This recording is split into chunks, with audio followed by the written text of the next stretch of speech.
2, ya. Buenas tardes con todos, a mis compañeros presentes y a nuestros colegas. El día de hoy vamos a tratar lo que vendría a ser la patología de COVID-19. Quien va a presentar este tema, quien les habla, Yat Salazar, y a cargo de todo el proyecto, el doctor Espinosa Colonia. Ok, con respecto a este tema vamos a tener el índice, que prácticamente son los puntos más relevantes en donde se ha tratado de abarcar toda la exposición para que se pueda hacer amena para ustedes. Por la primera parte, nosotros tenemos la introducción y la epidemiología. Ok, en esta parte nosotros tenemos que entender cómo es que sucedió, en dónde es que se suscitó y cómo es que influyó también en nuestro país directamente. Entonces, comenzamos por una fecha que vendría a ser diciembre de 2019, en donde, en Wuhan. Entonces, cuando nosotros estamos hablando de esto, ¿por qué es importante? Porque aquí es donde se disparó todo, en Wuhan, una provincia de China. Entonces, cuando pasó esto, que prácticamente fue una pandemia a nivel global, OMS definió la pandemia de la COVID-19, lo que posterior se conocería como SARS-CoV-2, según el Comité Internacional de Taxonomía de Virus, ¿no? Posterior a ello, en enero del 2020, es donde la emergencia de la salud pública, ya se hace conocer una emergencia de salud pública de carácter internacional, en donde después tenemos que el 6 de marzo, lo que se va a presentar es el primer caso de COVID-19 confirmado en el Perú, y dos, la emergencia de salud pública de carácter internacional, ¿no? Lo que posterior vayamos a hacer referencia es de que comenzó en diciembre de 2019, para lo que posterior en Perú ya se oficializó como tal el 6 de marzo del 2020. Entonces, haciendo énfasis en la epidemiología a nivel de Perú, tenemos que el 6 de marzo, estas fechas vendrían a ser bastante importantes ya para nosotros como tal. El 6 de marzo del 2019 es donde el primer caso en el Perú fue reportado de un piloto de una línea aérea que regresó de Europa. Posterior a ello, tenemos que el 10 de marzo, en Ucayali, fue el último departamento que iba a informar la presencia de casos infectados, ¿no? Si bien es cierto, cada provincia fue teniendo su énfasis, por ahí también vamos a ver el número de contagiados, que posterior lo vamos a tocar, pero Ucayali fue el último en reportar de que había un contagio. Y posterior, nosotros tenemos que el 15 de marzo el gobierno del Perú va a declarar el estado de emergencia y distanciamiento social, y luego el toque de queda, que con algunas modificaciones ya se tuvo que mantener, ¿no? El 19 de marzo es donde ya se oficializan como tal que tenemos un estado de emergencia, pero confluyendo ya con contagios, fallecidos y a nivel de Lima. Lo que nosotros podemos ver es que el número de casos de muertes y letalidad en América del Sur siempre estábamos posicionados entre uno de los primeros. Eso quiere decir de que también fuimos uno de los países más afectados. Primero, cuando recién se suscitó la pandemia, estaba Brasil, siguió Colombia, Argentina y por último Perú. Ahora, a nivel de las provincias, nosotros tenemos de que Lima siempre fue una de las primeras con el número de contagios mucho más alto a comparación con las siguientes, ¿no?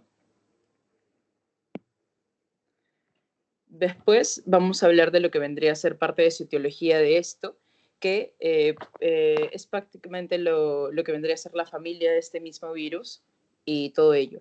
Se ubica taxonómicamente en la familia Coronaviridae, que prácticamente aquí nosotros vamos a tener 4 familias. Estas 4 familias vendrían a ser el alfa coronavirus, el beta coronavirus, el gamma coronavirus y el delta coronavirus. Ahora, entre ellos, los que son de nuestro interés como tal, son los 2 primeros, ya que ellos por linaje van a derivar del SARS-CoV-2. Entonces, para esto es lo que cabe mencionar, que los 4 géneros mencionados son causantes de las enfermedades en animales, pero estos 2 son los causantes que van a hacer de que después la patología se pueda llegar a un contagio, ¿no? Entonces, posterior a ello es que van a tener una forma esférica o irregular, el diámetro aproximado es de 125 nanómetros, tiene un genoma que está constituido por una ARN de cadena sencilla, tenemos una longitud aproximada de 30.000 ribonucleótidos. Ahora, ¿por qué nos importa esto también de los ribonucleótidos? Porque esto nos va a marcar la velocidad, disculpe, esto nos va a marcar lo que vendría a ser parte de la velocidad de del contagio que podría abarcar este virus. Entonces, aquí tenemos una microfotografía del virión, pero lo que verdaderamente nos vendría a importar es la parte estructural de lo que vendría a ser el virus, ¿no? Por eso es que acá hay un esquema de la estructura del SARS-CoV-2. Ahora, ¿qué es lo que tenemos aquí? Es que poseen una cápside de simetría helicodial constituida por la proteína de nucleocápside, que nosotros la vamos a conocer como la N. La proteína N es la única presente en la nucleocápside y según el genoma viral que va a participar en la replicación del material genético viral en la célula y en el empaquetamiento del mismo de las partículas virales. Es por eso de que es muy importante de que esta proteína N esté recubriendo a todo este virión. Ahora, los coronavirus también tienen una envoltura lipídica con 3 proteínas ancladas en ellas, que aquí nosotros las estamos viendo. Vendrían a ser las denominadas, la de envoltura, la proteína de envoltura, la proteína M y la glicoproteína, que es la spike, ¿no?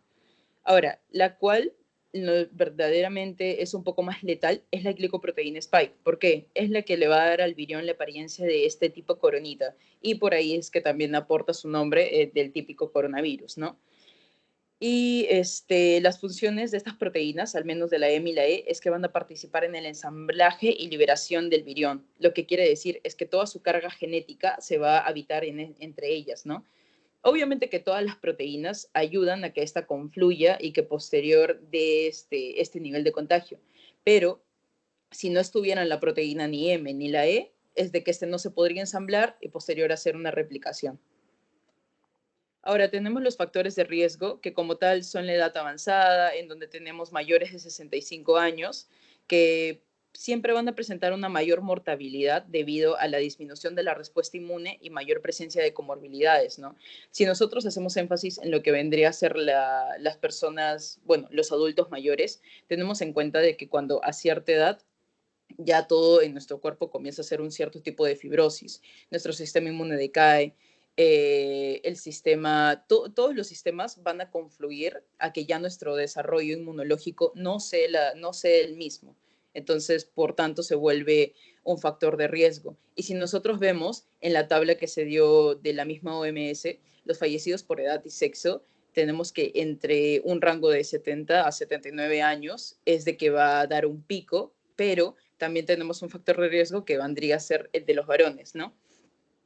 Por eso es de que fueron dos importantes ítems a estudiar también cuando se comenzó a hacer el estudio de toda esta enfermedad.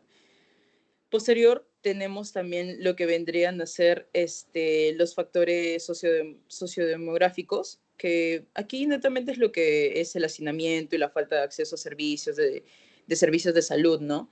En todos los países hubo colapso, pero hay en algunos, obviamente, una provincia que no esté bien preparada, todo va a ser de manera más caótica para ellos.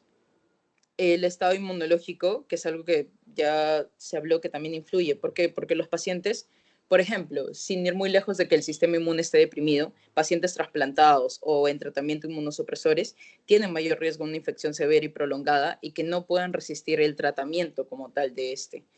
Producto de las comorbilidades tenemos a la diabetes, hipertensión, obesidad, EPOC, asma y cáncer, ¿no? Ahora, la diabetes, ¿por qué? Porque va a aumentar el riesgo de la inflamación sistémica y alteraciones vasculares. Si nosotros recordamos la diabetes, si bien es cierto, las complicaciones comienzan a ser, si un paciente no se trata bien o no sigue su tratamiento, las complicaciones tienen un rango de 5 años a manifestarse. Ahí están la neuropatía diabética, retinopatía, nefropatía y todas. Pero siempre la diabetes se caracteriza por atacar a la microvasculatura, ¿no? Entonces es por eso de que también se vuelve una comorbilidad portante de factor de riesgo. Ahora, la hipertensión arterial va relacionada más que todo con la regulación del receptor ACO2. Entonces, lo que va a facilitar es la infección de este mismo. La obesidad, que es prácticamente que el estado proinflamatorio, va a favorecer a la tormenta de citoquinas, ¿no? ¿Por qué? Producto de, de las propias placas de ateromas que se podrían formar. El EPOC y asma son enfermedades netamente pulmonares que van a aumentar la predisposición a una insuficiencia respiratoria, ¿no? Por lo cual esto lo va a complicar. Y el cáncer y la inmunosupresión, que hacen mayor riesgo a la infección persistente y de mal pronóstico. Ahora, por parte de la patogenia, por ejemplo, nosotros hablamos hace rato de 4 familias, ¿no? Que vendrían a ser la de, si bien recordamos, alfa coronavirus, beta coronavirus, gamma coronavirus y delta coronavirus. Las 2 principales son las que nos importaban. ¿Por qué? Porque esas son las que van a posterior hacer replicación y se pueda dar un contagio. Entonces, ¿cómo comenzó esto también? Haciendo un poquito de, bueno, una síntesis de lo que pasó. Tenemos en el mercado de China, bueno, en China todo es diferente, el choque cultural es bastante diferente a comparación con el nuestro, ¿no? Si bien es cierto, cada quien tiene su cultura, pero ellos también comercializan lo que vendría a ser animales para el consumo, entre ellos el murciélago. Y el murciélago, lo que habitaba dentro de ellos, era uno de estos portadores de la familia, que vendría a ser el alfa coronavirus. Entonces, ¿qué es lo que pasó con este perrito mapache? Lo consumió y posterior se desarrolló todo esto, ¿no? En donde para ellos es bastante frecuente el consumo de este tipo de animales. Ahora, para entender este mecanismo, no es que por eso se haya desarrollado la patogenia en su 100% a nivel fisiopatológico, ¿no? Sino lo que es como simplemente teniendo en cuenta las familias para que se pueda desarrollar todo lo demás. Entonces, el principal mecanismo de transmisión va comprobado que es a través de gotículas respiratorias. Es por eso que también existían los ciertos tipos de mascarillas, ¿no? Y algunas se mencionaban incluso el porcentaje de gotículas respiratorias que no permitían que pasen. La que, por ejemplo, se sigue utilizando en varios hospitales es la N95, que es la mejor incluso para tratamientos cuando se tiene pacientes con TBC, MDR, XDR, sí o sí se tiene que entrar con este tipo de mascarillas. Ya. Entonces, lo que vamos a tener acá es una secuencia. Tenemos de que el virus va a encontrar su entrada, ¿no? De cierta manera se va a llamar como un llamado a la puerta, de que como que si lo estaríamos invitando a que éste entrara. Entonces, el virus SARS-CoV-2 lo que va a hacer es flotar en el aire a través de estas partículas, de estas gotículas respiratorias, y va a entrar por la boca o por la nariz cuando respiramos, ¿no? En cuanto estas células van a llegar del tracto respiratorio, va a buscar su receptor favorito, que aquí lo resalté, que es la enzima convertidora de angiotensina 2, el AC2. Este receptor a muchas células del cuerpo, está ligado a muchas células del cuerpo, especialmente de los pulmones, vasos sanguíneos, corazón y riñones. Entonces, el virus tiene una proteína en su superficie llamada spike, que funciona como la llave que va a encajar con este receptor. Por eso es que a ver, permítame. Ya, por eso es que la taxonomía como tal influía bastante, porque la propia forma era la que le va a ayudar al ensamblaje de este mismo, ¿no? Pero siguiendo es de que ya tendría prácticamente lo que le permitiría ensamblarse. Entonces, aquí va a incluir la acción de la serina proteasa transmembrana 2, que esta enzima lo que va a hacer es que nuestra célula va a cortar al spike y va a activar permitiéndole la fusión con la membrana celular, lo que bien podría tomarse como una respuesta inmune a nosotros nos va a perjudicar, ¿no? Siguiendo, tenemos la liberación del genoma y el virus va a dejar su carga viral. Entonces, después de entrar a la célula, el virus necesita soltar su información genética. Esto lo que va a hacer es de que es prácticamente como dejar todos sus archivos o todo lo que él tuviera recargado y a través de qué? De su ARN de cadena positiva, ¿no? Lo que va a significar que puede ser leído directamente por los ribosomas de la célula para comenzar a producir proteínas virales. Después de ello, tenemos la traducción. El virus va como que a comenzar a producir sus propios mecanismos. Entonces el ARN viral entra en acción y usa los ribosomas de la célula para fabricar 2 grandes proteínas virales, que ahí están, la PP1A y también la PP1AB. Estas proteínas son poliproteínas, lo que significa que están pegadas como un solo bloque y necesitan ser cortadas para volverse funcionales. Ahí es donde llega la proteólisis. Va prácticamente todo lo que termina en lisis es cortar. Entonces, esto va a cortar activando las partes del virus. Aquí es donde entra en juego una enzima clave del virus, que es la proteasa viral 3L-Pro. Su trabajo es prácticamente, no está especificado ahí, pero solamente lo que hace es cortar a las poliproteínas, las que tenemos ahí, la PP1AB y la PP1AB,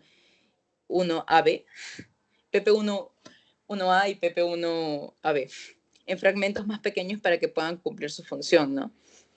Como dato, es de que aquí es donde van a actuar los fármacos como el Nimartrelvir, Ritonavir, que van a inhibir a la proteasa viral, evitando que el virus complete su ciclo, ¿no?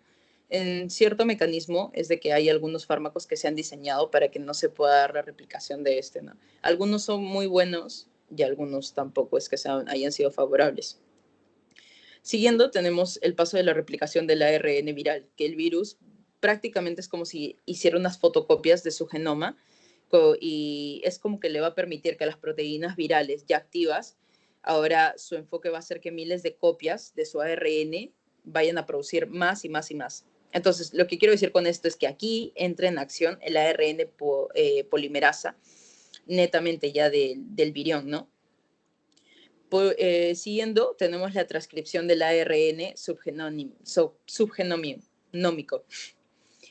Aquí el virus no solo copia su genoma, sino que también va a hacer versiones más pequeñas de su ARN que servirían para fabricar las proteínas estructurales del virus. Entre aquí ya es donde es como si estuviera creando su propia envoltura y es por eso que se nombran, ¿no? La nucleocápside, el spike, membrana, envoltura, todo lo que se nombró anteriormente, pero aquí ya lo va a comenzar como que a construir de una forma más estructural. Esta fase es importante porque va a permitir la producción masiva de proteínas virales y esto va a facilitar el ensamblaje de nuevos viriones. Por el paso 7 nosotros tenemos la traducción de proteínas virales. Aquí lo que va a pasar es que ya una vez estructurado, para tener en cuenta lo que vendría a ser parte del ensamblaje, el spike, membrana, es lo que van a hallar como que en dónde puedo quedarme para poder seguir replicándome. Ahí es donde se encuentra con el retículo endoplasmático y luego pasan al aparato de Golgi, donde permiten su maduración. En el aparato de Golgi es clave porque ayuda a empaquetar correctamente las proteínas y enviarlas a algún lugar donde se ensamblará el virus, ¿no? Por el punto 8 tenemos el ensamblaje del virus. Aquí es donde las piezas del ARN se van a ensamblar en una nueva partícula viral completa. El virus necesita sí o sí que todo esté correctamente ensamblado para que puedan infectar nuevas células. La maduración viral, que es por el punto 9, es antes de que pueda salir de la célula. O sea, pasa por un proceso de maduración como cualquier otro. Y en el retículo endoplasmático es donde adquiere su envoltura definitoria y se prepara para infectar nuevas células. Y por último, lo que tendríamos es la liberación del virus, ¿no? Que aquí es donde los viriones salen ya de la célula por exocitosis, listos para infectar más células y propagar la infección. En este punto ya el virus ha logrado multiplicarse dentro del organismo y la respuesta inmune se activa, dependiendo netamente de la fuerza de la respuesta inmune del paciente, ¿no? Ya explicamos también qué comorbilidades van a ayudar a que esto no sea tan favorable. Pero, o bien puede hacer dos cosas, que va a controlar la infección con éxito, lo cual va a llevar a que el paciente tenga un desarrollo de la patología, pero con síntomas leves o en casos asintomáticos, o va a desarrollar una enfermedad severa debido a la tormenta de citoquinas y en el daño de los órganos. Una de dos. Pero en este caso ya vendría a ser netamente, como se había nombrado, parte del sistema inmune del paciente. Por parte de las manifestaciones clínicas tenemos síntomas característicos, ¿no? Que van bastante asociados a lo que vendría a ser una neumonía. Tenemos la tos seca, fiebre, escalofríos, cansancio, dolor de cabeza, dolores musculares, diarrea, dolor de garganta, dificultad respiratoria, dolor en el pecho, moqueo, conjuntivitis, pérdida de gusto y olfato y erupción cutánea. Ahora, los síntomas asociados a sistemas que vendrían a ser en el cerebro, tenemos migrañas, convulsiones, meningitis y ictus, en los ojos las típicas conjuntivitis, en la nariz y boca el pérdida de gusto y olfato, que fue uno de los síntomas más nombrados, incluso de tú haber tenido, o sea, como post-COVID, ¿no? Siempre se decía de que se perdía el olfato y el gusto.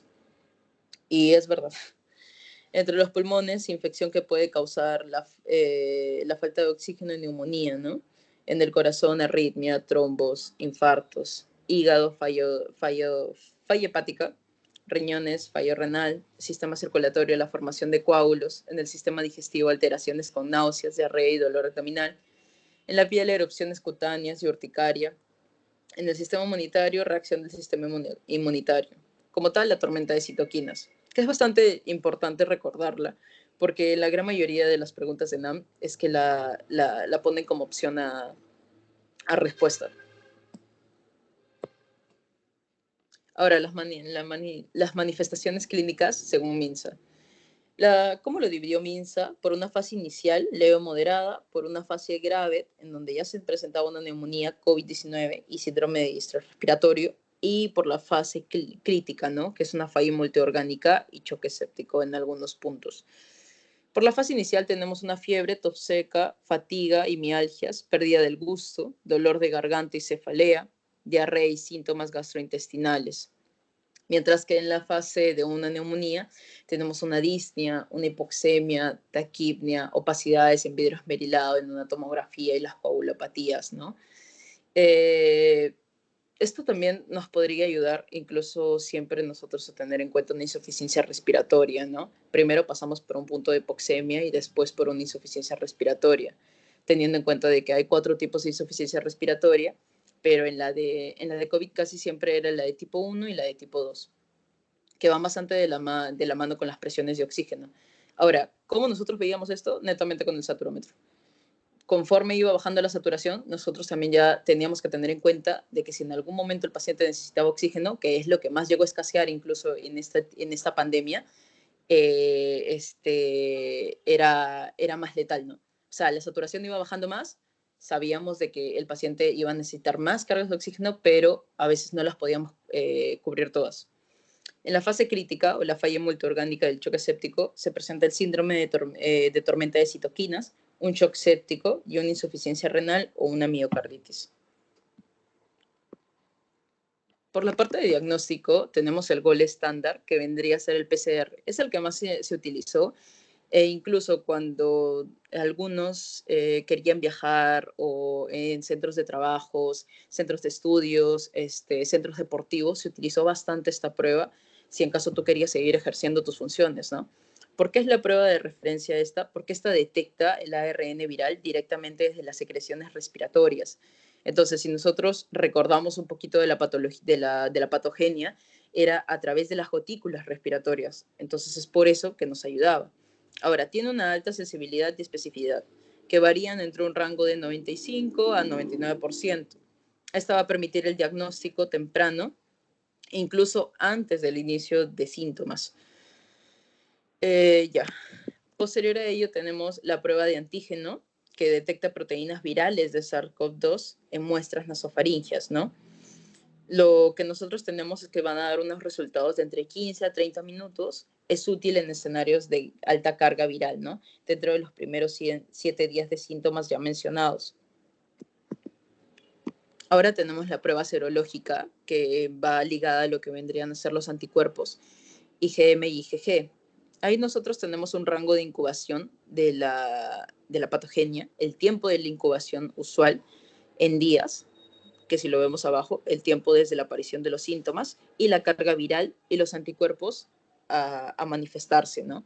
Entonces, la característica de este mismo es que estos anticuerpos van a aparecer entre un rango de 7 a 14 días después del contagio, lo que cual una IgM positiva, infección reciente, una IgG positiva, exposición previa o infección ya resuelta. No es útil para el diagnóstico temprano por el mismo hecho de que en todas las enfermedades el tiempo de los anticuerpos siempre va a tener que necesitar una carga viral para que recién es como que puedan traducirlo y decir aquí hay algo mal, ¿no? Por el diagnóstico de imágenes tenemos una radiografía de tórax en donde se ve unas ligeras opacidades reticulares y alveolares difusas bilaterales en ambos campos pulmonares y periféricas, ¿no? Recordar que nosotros cuando tenemos una radiografía de tórax, hay criterios que nos permiten decir que una radiografía de tórax está bien tomada, como no, ¿no? Tenemos el ver cuántos arcos costales hay, el nivel de penetrancia que tiene esta misma radiografía de tórax, ver también si las clavículas están equidistantes, todas esas cositas nos van a ayudar a ver, ¿no? Pero obviamente todo eso se va desarrollando conforme se vayan revisando más y más radiografías. Después tenemos las tomografías. Bueno, en la tomografía de letra A tenemos unas opacidades en vidrio esmerilado y en área subpleural periférica. No puedo señalar, pero ahí se ve con las flechitas. Es prácticamente la periferia. Entonces, cuando nos digan un patrón de vidrio esmerilado, casi siempre nosotros tenemos que pensar en patrones agudos. Eso es lo más necesario. Aquí no hay una tomografía, pero en la gran mayoría hay veces de que, por ejemplo, en la letra C, hay consolidaciones multifocales bilaterales en áreas subpleurales. Lo que quiero decir con esto es que esto es preocupante porque a la larga es lo que nos podría causar un proceso de una cavitación, que también se ve, es un proceso crónico, no es que suceda de un momento a otro, pero se logran también observar en las tomografías. Por parte del tratamiento, nosotros tenemos el tratamiento de atención ambulatoria, el de hospitalización sin UCI y el manejo en UCI. En los casos leves, nosotros tenemos, bueno, más que todo lo que se trataba, porque recordar que cuando se suscitó toda esta pandemia, no es que ya la patología se había dado, ¿no? Y por tanto es que exista un ligero algoritmo o algo que necesariamente se tenía que seguir para resolver este tipo de casos. No, no sucedió así porque la patología sucedió prácticamente en unos meses, llegó a sus picos, entonces no nos permitió tener un buen desarrollo a veces de fármaco. Digo esto porque los objetivos que se lograban era a veces evitar la progresión a la enfermedad grave, no netamente, o sea, como que ya no exista, en otros términos, para que se pueda entender, o controlar los síntomas, ¿no? Y mejorar la oxigenación. Si bien es cierto con otras patologías, en vez de llevarlo como un sistema de control, se lleva en un sistema definitorio, en donde ya la patología no va a quedar, si acaso fuera leve, pero aquí no. Lo que netamente era tratar síntomas o evitar la progresión a otras personas. Entonces, por parte de los casos leves era paracetamol de 500 a 1 gramo cada 8 horas, ¿no? Y la hidratación y reposo. Por los casos moderados, hospitalización sin UCI, teníamos una oxigenoterapia, indicación bajo saturación de menor a 94, ¿no? Ahora, aquí había métodos. Estaba en la cánula nasal, si la saturación era entre 90 a 94. Ventilación con máscara de reservorio, si la saturación es menor a 90. ¿Por qué menciono esto? Porque no es tema, pero la oxigenoterapia va por máscaras. Tenemos máscaras de alto flujo y de bajo flujo. Entonces, vamos viendo la saturación y vamos viendo cuál es la que más se asocia al caso del paciente para nosotros poder ponerlo. En los antivirales tenemos el Remdesivir de 200 miligramos por vía intravenosa un día y luego 100 miligramos. Se van reduciendo las dosis. ¿Por qué? Porque el Remdesivir tenía el mecanismo, si bien recuerdo, lo que iba a pasar era netamente que va a inhibir a la ARN polimerasa viral. Pero si nosotros recordamos un poquito de la patogenia, al inhibir a la ARN polimerasa viral, ya prácticamente se había dado el proceso de exocitosis. Entonces, no nos convenía dar dosis muy altas porque también se activaban algunas rafas, ¿no? La anticoagulación profiláctica que se daba con enoxaparina de 40 miligramos por día o heparina no fraccionada, ¿no? En los casos graves o manejo en UCI, ya la ventilación mecánica, que era indicación si había una hipoxemia severa con las presiones menor de 200.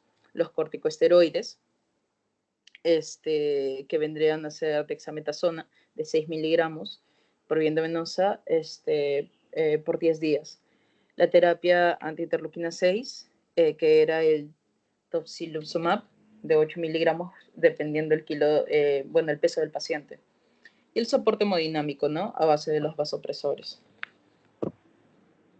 Ahora, yendo al término ya de las preguntas, vamos a comenzar. Lo que vendría a ser, ¿cuál es la siguiente afirmación sobre la fisiopatología del SARS-CoV-2 es correcta, ¿no? Vamos a ir entendiendo, si no una a una, para que se pueda comprender el porqué de cada cuestión. Entonces, el primer enunciado nos dice, la proteína N del virus es la principal responsable de la unión al receptor AC2. Nosotros teníamos de que, o sea, esto netamente es falso. ¿Por qué? Porque la proteína, prácticamente la S, que vendría a ser el spike, es la única que se une al receptor en las células humanas, facilitando la entrada del virus, ¿no? No la proteína N. Entonces, desde ahí ya se descarta.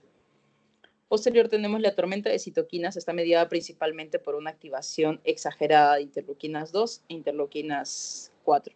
La tormenta de citoquinas principalmente, o sea, es por una activación exagerada nos dice de interleuquina 2 e interleuquina 4. Eso está mal. Si bien es cierto, sí influye el interleuquina 2 y la interleuquina 4. Pueden estar elevadas, pero las citoquinas más implicadas aquí en la tormenta es la interleuquina 6, la interleuquina 1 y el interferón alfa y gamma, ¿no? Entonces, por ahí se descarta. La respuesta inmunológica innata juega un papel crucial en la disfunción endotelial observada en el COVID-19 grave. Ahora, esta es la correcta. ¿Por qué? Porque la respuesta inmunológica innata sí o sí influía en la disfunción endotelial. Nosotros tenemos el COVID-19 y la disfunción endotelial es algo que va a trabajar de la mano con el COVID-19. Entonces, ¿qué es lo que va a pasar? Se va a mediar una respuesta inflamatoria descontrolada con activación innata, lo que va a llevar a una tormenta de citoquinas, daño endotelial, hipercoagulabilidad, fenómenos trombóticos sistémicos y entre otros, ¿no? Entonces, por eso se vendría a ser la respuesta. Pero si en caso, para descartar todas, tenemos que en el enunciado D nos dice la infección por SARS-CoV-2 induce apoptosis masiva de células epiteliales alveolares tipo 2 sin activación de macrófagos. No es. ¿Por qué? Porque si bien hay afectación de las células alveolares tipo 2, la respuesta inflamatoria activa macrófagos, lo que o sea, va a contribuir a que la tormenta de citoquinas se exacerbe y al daño pulmonar, pero no tiene nada que ver netamente las células epiteliales alveolares tipo 2. En el último enunciado nos dice la lesión pulmonar en el COVID-2 es exclusiva del daño alveolar difuso y no se asocia con alteraciones trombóticas sistémicas. Es incorrecto, porque no solo va a causar daño alveolar difuso, sino que también está fuertemente asociada a eventos trombóticos sistémicos como trombosis venosa profunda y embolismo pulmonar, ¿no? Entonces, por eso la respuesta aquí en este caso vendría a ser la C. En la pregunta 2 nos dice, en cuanto a la transmisión del SARS-CoV-2, ¿cuál es el principal mecanismo de contagio comprobado? En el enunciado, en la letra A nos dice en contacto con superficies contaminadas y fómites. Si bien es posible la transmisión por fómites, los estudios no han demostrado que el contacto con superficies no es la principal vía de contagio. La transmisión aérea tiene un papel mucho más importante aquí, que son las gotículas respiratorias, ¿no? Entonces, no vendría a ser la respuesta. La letra C nos dice contagio a través de sangre y fluidos corporales como orina y heces. Es incorrecto. ¿Por qué? Porque aunque se ha detectado, e incluso en algunas pruebas se utilizan también, el ARN viral en heces, no hay evidencia concluyente de que este sea un mecanismo de transmisión, o sea, de transmisión significativo como tal. Por la letra D nos dice transmisión vertical comprobada en el 90% de los recién nacidos de madres infectadas. No hay tampoco evidencia de que se transmita verticalmente. En la mayoría de casos, la transmisión intrauterina es bastante rara, entonces por eso también se descarta. Otra cosa diferente es de que la madre haya tenido el bebé, ella ya sea portadora de la enfermedad y a través del contacto directo. Por último, tenemos contacto directo con piel intacta de pacientes infectados. El virus no va a atravesar la piel infectada, se requiere una mucosa sí o sí para que éste se pueda ensamblar. Ahí nosotros nos acordamos de todo lo que abarcaba en su estructura o sea, spike, envoltura, la membrana, para que éste se pueda adherir. Entonces, netamente es que piel con piel no funciona así. Tiene que haber una mucosa, entre este caso, ojos, nariz o boca. Por eso es que la respuesta vendría a ser transmisión por gotículas respiratorias, aerosoles en espacios cerrados. En el enunciado 3 tenemos que es un paciente de 68 años con antecedentes de hipertensión arterial, obesidad, o sea, tenemos dos factores de riesgo ya a la cabeza, que va a acudir a emergencias por disnea progresiva de 5 días, fiebre y tos seca. Se va a realizar una tomografía de tórax que muestra opacidades en vidrio esmerilado bilaterales. En cuanto a la interpretación de estos hallazgos, ¿cuál es la opción más correcta? Vamos a ir enunciando otra vez por cada uno. Son hallazgos patognomónicos de COVID-19. Aunque son característicos, como se había nombrado, el vidrio esmerilado incluso en ambos campos pulmonares, no son exclusivos de esta enfermedad, porque también se pueden desarrollar en otros cuadros neumónicos. Entonces, no es que podamos deducir y decir, vemos esto, netamente se trata de un COVID-19, no. Entonces, por eso se descarta esto. También se dice que, o sea, tenemos que se observan principalmente en fases tardías, en un rango mayor a 14 días de la enfermedad. Es incorrecto. ¿Por qué? Porque en COVID-19 las opacidades en vidrio esmerilado aparecen en las fases tempranas. Es por eso que yo también nombré que cuando nosotros tenemos un patrón de vidrio esmerilado, es un patrón agudo. Entonces, dice mayoritario a 14 días. No. Tenemos que son más comunes en pacientes jóvenes sin comorbilidades. La afectación pulmonar severa es más común en adultos mayores con comorbilidades, entonces no es en pacientes jóvenes. Es por eso que se descarta. Por último, tenemos representan un signo de resolución temprana de la enfermedad. Las opacidades en vidrio esmerilado indican un daño pulmonar activo y si progresan pueden llevar a consolidaciones y fibrosis pulmonar. Entonces también se descarta en su totalidad. Ahora tenemos el enunciado B que nos dice sugiere neumonía viral, pero deben correlacionarse con la clínica y pruebas de laboratorio. Esa sería la más acertada. ¿Por qué? Porque si vemos un poquito el enunciado, tenemos que las opacidades en vidrio esmerilado bilaterales en la tomografía son muy sugestivas de COVID-19, pero no exclusivas. Entonces, pueden deberse a otras causas de neumonía, pero, por lo tanto, si nosotros relacionamos la clínica con otro tipo de ayuda diagnóstica, que en este caso vendrían a ser un PCR, un antígeno, serología, sí o sí se puede utilizar como diagnóstico definitorio, ¿no? Tenemos un paciente, varón de 60 años, con antecedente de hipertensión arterial, diabetes mellitus tipo 2, que acude a emergencias por fiebre persistente de 38.5, tos seca y disnea progresiva desde hace 7 días. Se encuentra saturando 89 al aire ambiente. Se realiza tomografía de tórax que muestra infiltrados bilaterales en vidrio esmerilado y consolidaciones en vasos pulmonares. En sus análisis se encuentra una ferritina de 1200, dímero D de 2500, PCR de 20, linfocitos de 600. Ok. Nos dicen cuál es la fase de la enfermedad en la que se encuentra el paciente y cuál es el mecanismo fisiopatológico predominante. Las fases, o bueno, se dividían en tres, ¿no? La evolución del COVID-19. Se dividían en las fases principales. La fase viral temprana, que tenía una durabilidad de días de 1.5, en donde se daba una alta replicación del virus en vías respiratorias y neumocitos tipo 2 con síntomas muy leves. La fase pulmonar inflamatoria, que era en un rango de 5 a 10 días, y aquí es netamente infiltración de macrófagos, influencia de linfocitos T en pulmones con hipoxemia progresiva. Y la fase hiperinflamatoria, que es de 10 a 14 días, con liberación masiva de citoquinas, interleuquina 6, interferón alfa, y entre los que ya se habían nombrado antes, ¿no? Entonces, este paciente está en una fase hiperinflamatoria con marcadores inflamatorios elevados y daño alveolar difuso, lo que va a justificar el uso de los corticoides de anticoagulación. ¿Por qué nombro esto? Porque hay en algunos casos que también nos nombran. ¿Y qué tipo de tratamiento utilizarías tú?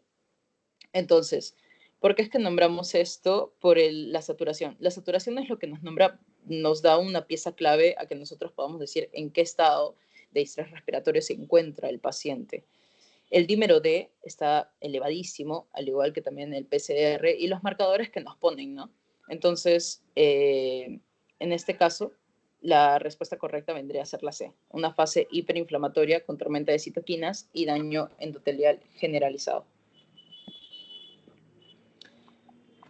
Tenemos un paciente con COVID-19 grave que presenta deterioro respiratorio a pesar de usar dexametasona y oxígeno suplementario. Sus niveles de interleuquina 6 están elevados. ¿Cuál es el mecanismo de acción del fármaco que podría ser útil en este caso? Entonces, tenemos en el primer enunciado que nos dice bloqueo del receptor de interleucina 6, reduciendo la inflamación sistémica. A mi parecer, sí va bastante adecuado porque el tolizumab es un anticuerpo monoclonal que va a bloquear al receptor de interleucina 6. Entonces, ¿esto qué va a hacer? Reducir la tormenta de citoquinas.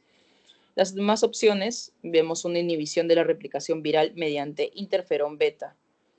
El interferón beta no es el mecanismo de acción del tolizumab. Entonces, por ahí se descarta, ¿no? La opción C nos dice la vía del complemento no es el principal blanco terapéutico en este caso. O sea, sí o sí no podríamos como que aludir a este tipo de ayuda a nivel de fármacos porque no es el que va a prevenir el daño endotelial, por eso se descarta. La letra D nos dice inhibición de la proteasa 3CL del SARS-CoV-2, reduciendo la carga viral. Sí, pero es el blanco de los antivirales como nirmatrelvir. O sea, es otro tipo de fármaco. Entonces, por eso también se descartaría. En la última opción nos dicen bloqueo de la unión del virus del receptor AC2. El bloqueo del receptor AC2 no es la función del tocilizumab. Entonces, por eso es que el la letra A vendría a ser el más adecuado con respecto al tolizumab, ¿no?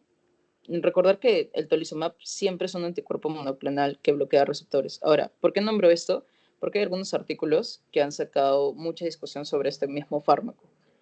Entonces, esa perspectiva de este fármaco no debería cambiar.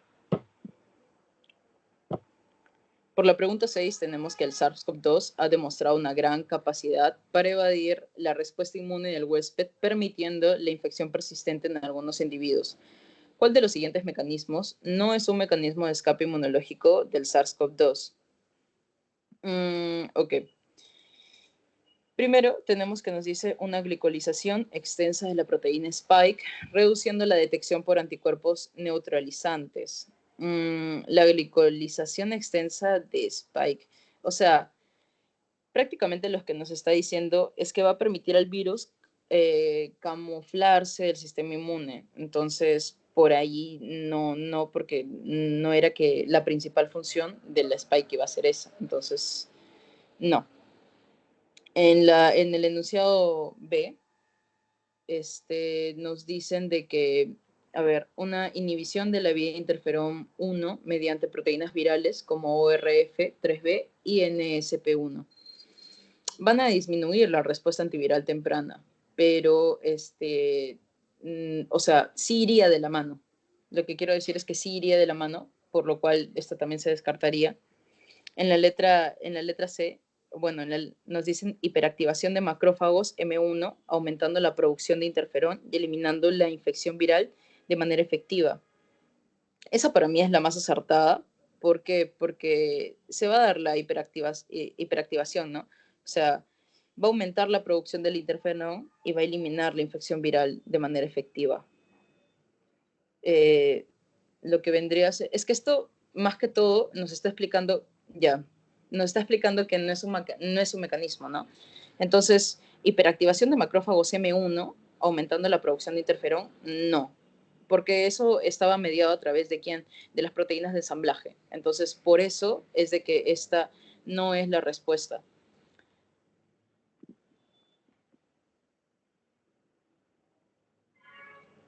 Por el enunciado 7, tenemos que un hombre de 52 años, fumador de consulta por fiebre, disnea progresiva y tos seca de 6 días de evolución.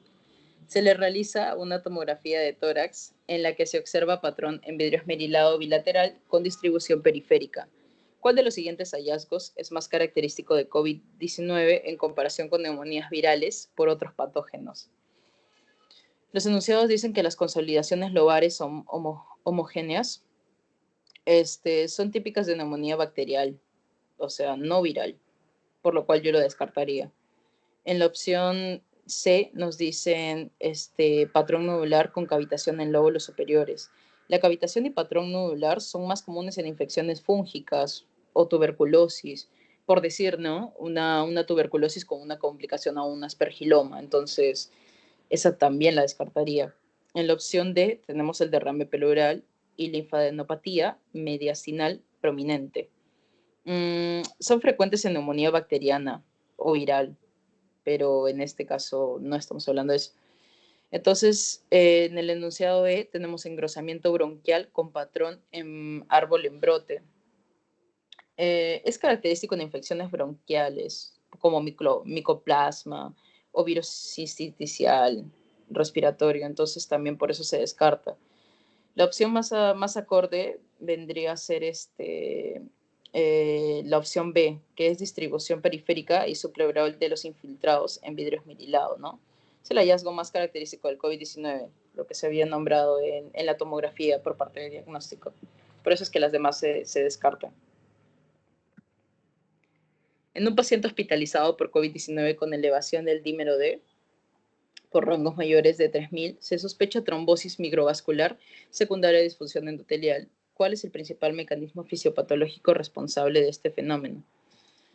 Si leemos los enunciados, nos dice destrucción de células endoteliales por el virus con disrupción de la barrera vascular.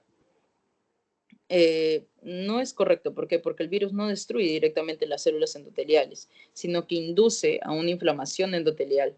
Entonces, por eso se descarta. En la opción B que nos dicen disminución de la actividad del factor tisular, lo que genera hipocoagulabilidad. El factor tisular aumenta, no disminuye. Así que también. La opción C, la trombina, no, activación de complemento y disculpe, inhibición de la producción de trombina, reduciendo la formación de fibrina intravascular. La trombina se encuentra elevada, o sea, siempre va a facilitar la formación de trombos, ¿no? No tendría nada que ver que nos digan que va a inhibir una producción de esta misma. La opción E nos dice supresión de la expresión del receptor AC2 en endotelios, promoviendo vasodilatación excesiva. La disminución del AC2 lleva vasoconstricción, no vasodilatación. Entonces, por eso también estaría equivocada. Y la más acorde al enunciado vendría a ser activación del complemento y generación de microtrombos en la microcirculación pulmonar. ¿Por qué? Porque el COVID-19 induce un estrado protrombótico, ¿no? A través de la activación del complemento, promoviendo inflamación, trombosis, disfunción endotelial, aumento del factor tisular y todo esto que incluye a que se dé la favoración de la coagulación intravascular y se desarrolle la típica cascada, ¿no? Por eso es que esa vendría a ser la correcta. En el enunciado 9 tenemos que un paciente de 60 años con antecedente de asma y enfermedad pulmonar obstructiva EPOC es diagnosticado con COVID-19. La radiografía de tórax muestra un patrón intersticial difuso bilateral sin consolidación significativa. ¿Cuál es el diagnóstico más probable basado en la radiografía y los antecedentes clínicos de este paciente? Ok, tenemos A, neumonía por COVID-19, B, neumonía bacteriana secundaria, C, exacerbación de POC, D, neumonía viral por influencia y fibrosis pulmonar preexistente. De una, yo diría neumonía por COVID-19. ¿Por qué? Porque el patrón intersticial difuso bilateral en la radiografía es un hallazgo común en la neumonía viral, en particular las que son causadas por el SARS-CoV-2. Los antecedentes de asma y EPOC pueden predisponer a que un paciente genere mayor vulnerabilidad a la neumonía viral, ¿no? Lo cual va a desarrollar una exacerbación en los síntomas. ¿Qué más nos nombran a través de la radiografía?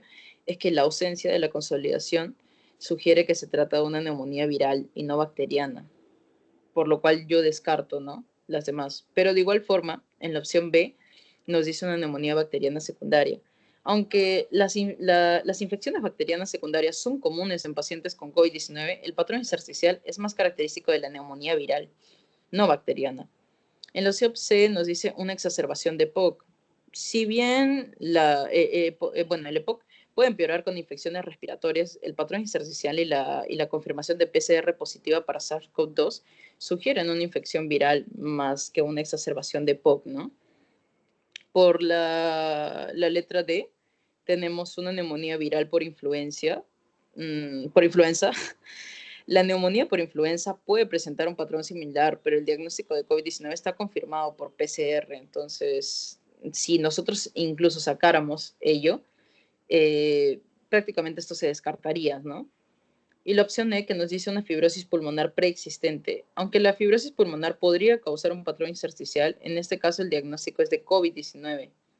O sea, ya el paciente está diagnosticado como tal. Es más probable, dado el contexto de una infección, a comparación con los hallazgos radiológicos, ¿no? Es por eso que la opción A es la más acorde de. Por último, tenemos un paciente de 32 años, sin comorbilidades, presenta síntomas de COVID-19 leves, como fiebre, tos seca, mialgia. El paciente es diagnosticado mediante PCR positiva para SARS-CoV-2. ¿Cuál de las siguientes estrategias es más apropiada para este paciente en cuanto a su manejo y su aislamiento? Ok, tenemos el enunciado A, que nos dice hospitalización en una unidad de cuidados intensivos debido al riesgo de empeoramiento. No es necesario hospitalizar a este paciente en cuidados intensivos. Si los síntomas son leves y no tiene comorbilidades, la hospitalización solo es recomendable, o sea, en casos graves o en pacientes con factores de riesgo. Entonces, por eso mismo es que se descarta, ¿no? En la opción B nos dice tratamiento con antivirales orales como oseltamivir junto con antibióticos profilácticos. El oseltamivir no es efectivo contra el SARS-CoV-2, ya que es un antiviral utilizado para la influenza. O sea, además, los antibióticos no están indicados en pacientes sin signos de infección bacteriana secundaria. Vamos a generar una resistencia totalmente innecesaria. En la opción D nos dice inmunización inmediata con una vacuna contra COVID-19 durante la fase activa de la infección. No debe realizarse durante la fase activa de la infección. Los pacientes deben esperar hasta que, o sea, se recuperen antes de recibir la vacuna. Por eso que cuando usualmente nosotros nos vamos a vacunar, es que nos hacen este tipo de preguntas, ¿no? ¿Has tenido contacto con un paciente que ha estado con síndromes de infección respiratoria? O, bueno, en este caso de COVID, hacían preguntas muy específicas con respecto a ello, entonces no cabe. La opción E nos dice terapia con corticosteroides sistémicos para prevenir el empeoramiento de la enfermedad. No se deben administrar corticosteroides en pacientes con enfermedad leve, ya que podrían inhibir a la respuesta inmunitaria contra el virus y empeorar la situación. O sea, prácticamente es un paciente que tiene muchos factores favorables, ¿no? Uno, no tiene comorbilidades. Dos, presenta leves síntomas, fiebre, tos seca y mialgia, por lo cual vamos a dar una terapia solamente ambulatoria. Y tres, su edad nos ayuda bastante. Entonces, por lo cual la respuesta en este caso vendría a ser aislamiento,